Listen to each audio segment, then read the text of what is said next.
Sveiki, šiame video parodysiu, kaip genėsiu vieną ankstyvųjų hortenzijų Polestar. Šį krūmelį pirkau praeitais metais ir jam buvo deklaruota, kad jam yra 3 metai.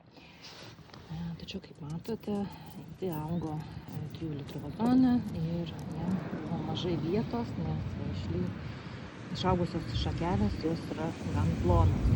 Pradžiai aš pergyvenu, aišku, norisi iš karto pamatyti tą grožį ir šiaip tas nykštukinės veislės patiria daug nekirpti, tačiau vis dėlto nusprendžiau, kad noriu turėti gerą karkasą gražų, todėl šią hortenziją kirpsiu žemai.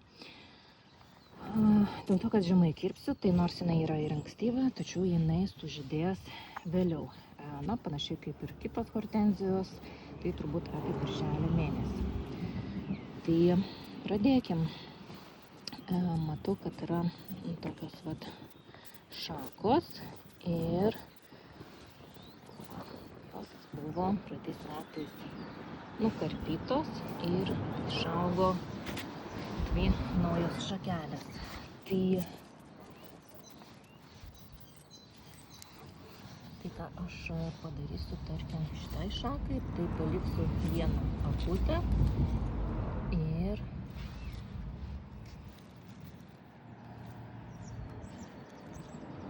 genėsiu labai trumpai.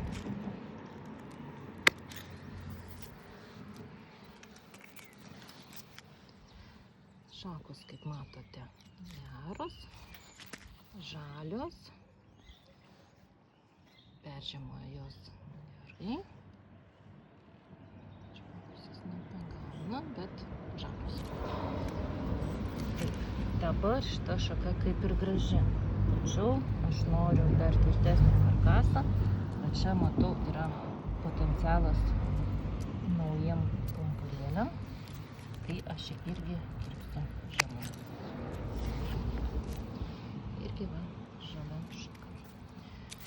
Taip, šita yra labai irgi plona, tai aš čia irgi kirpsiu žemai.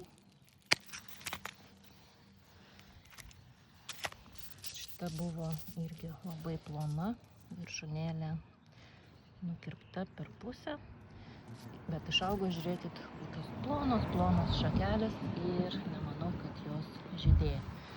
Todėl aš ją visiškai pašalinu.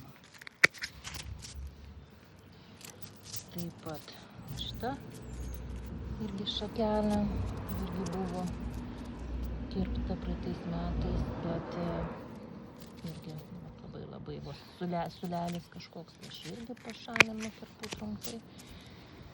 Ir liko tokios 2 šakelės. Tai šita graži, todėl aš jai paliksiu taip pat vieną porą akučių. O šią visiškai pašalinsiu. Taip, čia buvo hortenzija Polestar ir toks jos pavasarinis genėjimas.